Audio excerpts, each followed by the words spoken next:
جس کا وجود اسے نہ آسمانوں میں معلوم ہوتا ہے اور نہ زمین میں، وہ پاک ہے اور اس کی شان ان کے شرک کرنے سے بہت بلند ہے۔ اور سب لوگ پہلے ایک ہی امت یعنی ایک ہی ملت پر تھے، پھر جدا جدا ہو گئے۔ اور اگر ایک بات جو تمہارے پروردگار کی طرف سے پہلے ہی طے نہ ہو چکی ہوتی تو جن باتوں میں وہ اختلاف کرتے ہیں ان میں فیصلہ کر دیا جاتا۔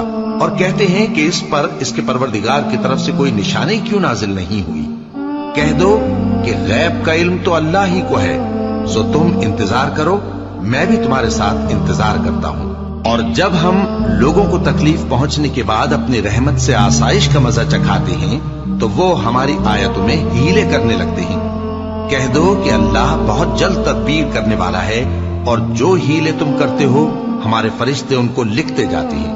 وہی تو ہے جو تم کو جنگل اور دریا میں چلنے پھرنے اور سیر کرنے کی توفیق دیتا ہے، یہاں تک کہ جب تم کشتیوں میں سوار ہوتے ہو اور کشتیاں خوشگوار ہوا کی مدد سے سواروں کو لے کر چلنے لگتی ہیں اور وہ اس پر خوش ہوتی ہیں، تو ناگہاں سناٹی کی ہوا چل پڑتی ہے اور لہریں ہر طرف سے ان پر جوش مارتی ہوئی آنے لگتی ہیں، اور وہ خیال کرتے ہیں کہ اب تو لہروں میں گھر گئے۔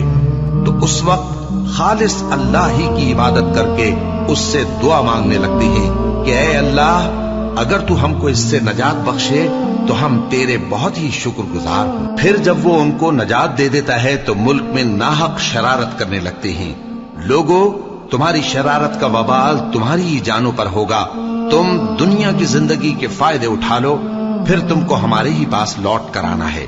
اس وقت ہم تم کو بتائیں گے جو کچھ تم کیا کرتے تھے۔ دنیا کی زندگی کی مثال میں کسی ہے کہ ہم نے اس کو آسمان سے برسایا، پھر اس کے ساتھ ملا جلا سبزہ جسے آدمی اور جانور کھاتے ہیں نکلا۔